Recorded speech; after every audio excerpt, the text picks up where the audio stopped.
Amin'izao fotoana izao moa dia malaza ny resaka dodolona.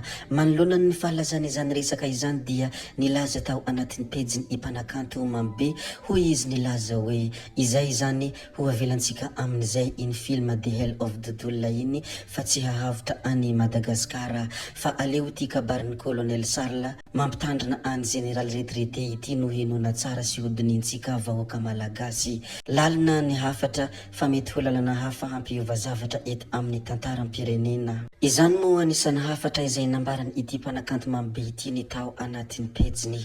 Tompoko vavy izy tompoko lahy, mialohan'ny hidirantsika amin'ny resaka izay ataontsika moa dia mbola toy ny mahazatra foana abonné vetivety alohan'ny chaîne antsika ary asio j'aime ny vidéo, azadino ihany koa ny mametraka ny komantera. Ndeha aloha hidirantsika vetivety izany fanaovana abonnement izany mialohan'ny hersiontsika amin'ny resaka izay ataontsika. Ndao ary tompoko lahy, ndao ary tompoko vavy, abonné vetivety ary ny chaîne antsika.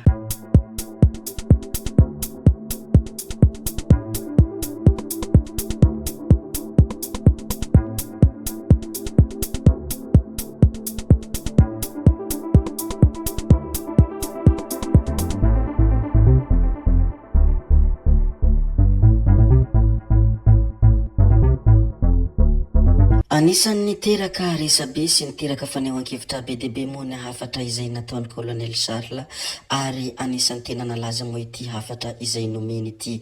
Ireo pejy mpomba ny fitondrana moa dia misy milazany hoe nihetsika indray ny adalan'ny Colonel, fa ny sasany kosa dia tena nankatò mafy ny hafatra izay nataony ity Colonel ity. Ary ity hafatra izay ambaran'ny Colonel Charles ity moa dia mivantana tanteraka amin'ny General Richard Ravalomanana. Anisan'ny teboka lehibe izay nolazainy Colonel Charles moa ny hoe aza ampiadina amin'ny vahoaka izay miaramila sy zandary fa sao ahitanao loza miomana hamon'olona ry General Bomba sy Rajoelina tadiavindreo afindra any amin'ny zandary ny arma lourdra rehetra ny tafika zana-bahoaka nefa ny miaramila ka tsy hanaiky hamon'ny vahoaka izay ray aman-dreniny sy ny havany. Tsy vitsy fa azo lazaina maromaro ihany moa ny teboka izay nolazainy ity Colonel ity, ary anisan'izany ny hoe izaho izao no nametraka anao teo tamin'io fitondrana io ry Andry Rajoelina, ka rehefa tsy zaka ilay fitondrana dia miala teo. Aleo azava fa tsy natao hiarinareo mpitondra vitsy anisa izahay, ka rehefa tsy ay ilay mitondra dia miala teo. Efa voapirofo fa tsy ainao mihitsy ilay mitondra ajanony ny fitiavantena anareo. Ary anisan'ny notsindriny manokana ihany koa ny hoe zay izao no nametraka anao teo tamin'io toerana io, za nanavitra anao fa tsy i General Bomba velovelonao zany ry Andry Rajoelina, ary vandy ny vola izay nolazainao fa nomenao ahy sa tsy tadidinao izany, hoy hafatra izay nambarany ity Colonel ity. Ary anisan'ny mbola voalaza tao anatin'ny video ity ihany koa ny hoe miomana hamon'olona ry General Bomba sy Rajoelina tadiavindreo afindra any amin'ny zandary ny arma lourdra rehetra ny tafika. Ary anisan'ny fanontaniana izay napetraka an'ity Colonel ity ny hoe inona moa no anakananao olona tsy hidina eo amin'ny 13 May. Teo ianao no nanao antsoavo an'ity atanin-drazana ary namaly ny antsonao aho. Tsoroko aminao ry General Bomba fa izahay dia zana-bahoaka ka aza ampiadinao mihitsy izahay. Tsy ny fitiavanao seza ry Bomba no hamonoanao vahoaka, koa raha hamono vahoaka ianao dia hiady aminay tafika ianao zay.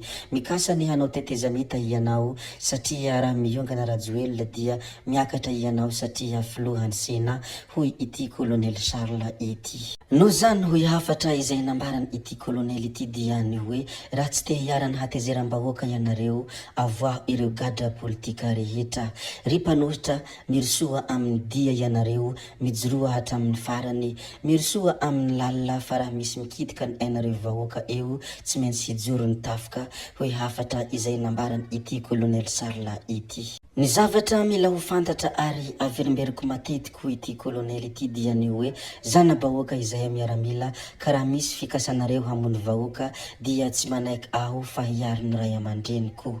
Izany moa anisan'ny hafatra izay niverimberina nambarany ity Colonel ity. Raha dinihina lalina dia lalina ireny rehetra izay nolazainy ity Colonel ity dia anisan'ny tena mafonja ary mifono zavatra be dia be moa iny hafatra izay nambarany fanambarana iny, ary amin'izao fotoana izao moa dia tena mahoraka ny ao anatin'ny tambanjota antserasera ny resaka izay nataony iny Colonel Charles iny.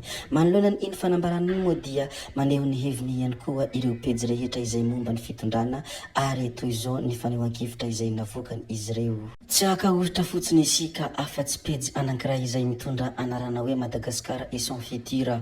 Toy izao moa ny fanambarana izay nataony mikasika ny fanambarana izay nataony ity Colonel Charles ity. Mihetsika indray hono ny adalany, mihetsika indray ny adalan'ny Colonel Charles hoy ny fanambarana izay nataony ity pejy ity. Tsy nahagaga ny olona ity zavatra notenenin'ny Colonel Charles ity, satria efa fataony matetika ny mamorona resaka sy manao video sy manonona foana ny anaran'olona ity. Maro ny milaza fa tsy salama saina le dala io ka lasa mirediredy indray amin'izao. Raha tsy ahivina nefa ny zavanisy ho ity pejy ity dia Colonel Charles efa nataony ravalimanana fitaovana amin'ny fanonganam-panjakana sy ny fanakorontanana. Anisany izany ny fikomina tao amin'ny Banihivato rehefa nahazo vola tamin'ny ravalimanana, anefa dia tsy nisy miaramila nanaraka azy velively. Amin'izao io indray fa nantsoana mba hampiady ny miaramila sy ny mpiray tanindrazana. Efa nolozan'ny toetrandro izany fa efa tonga saina ny malagasy sy ny miaramila. Efa tonga saina ny malagasy sy ny miaramila ho ity pejy ity, satria fitiavantena, fitiavantseza, fitiavam-boninahitra, fitiavam-bola ny nareo fa tsy fitiavan-tanindrazana tena izy. Izany moa anisan'ny fanambarana izay nambarany ity pejy izay mitondra anarana hoe Madagascar et son futur ity, manoloana ireny resaka izay nataony Colonel Charles tao anatin'ny video fofo ireny. Ny olona rehetra moa dia samy amin'ny fanehoan-keviny, ny olona rehetra dia samy amin'ny fandraisany ireo rehetra izay miparitaka, fa izany no fanehoan-kevitra ity Madagascar et son futur ity, izany ihany koa ny fandraisany ny zavatra izay ataony Colonel Charles. Fa ity olona anankiray ity indray dia anisan'ny nanao fanehoan-kevitra hafakely manoloana ireo rehetra mahoraka ao anatin'ny tambanjota antserasera. Toy izao moa ny fanehoan-kevitra izay nataony manoloana iny hafatra izay nambarany Colonel Charles iny. Maître diversion io fa mailo isika, misy sera maloto ambadika any tsy tiandreo haintsika aloha de avilony amin'io saintsika. Ohatra fotsiny hoe ity namana ity dia ny hoe nolavina ny fitorian'ny tojo ravalimanana. Izany moa anisan'ny fanehoan-kevitra hafakely izay nambarany ity olona ity nanoloana iny video izay nataony Colonel Charles iny. Ny hamarana antsika tanteraka ity video ity dia resaka lozam-pifamoivoizana taxi be tapaka hisatra, ny korisa avy any Ankadindramamy ambony ny fatratra tamin'ny dabapako teo ampitany Vatosoa. Olona sahirana mpikirakira fako no naratra teo amin'ny sofiny. Avy any nahazo ny fidinana ihazo any Ankadindramamy ambany no nilozany hisatra ilay taxi be zotra 135 fiara Mercedes 309 no tratrany loza ka nifatratra tany amin'ny daba fanangonana fako ny androany alarobia 5 janoary 2024 tokony tamin'ny 3 ora sasany na tamin'ny 4 ora latsaka teo ny eo. Zay ihany koa no namanana ny video antsika ary tompoko lasy tompoko vavy koa dia tsy maintsy hatratra antsika kemo ny filazana ny zava-misy ato anatin'ity video anankiray ity. Amin'ny manaraka indray no manao ny misimisy hametra veloma izay veloma vetivety fa tsy hoe akory veloma mandrakizay veloma tompoko lahy veloma tompoko vavy.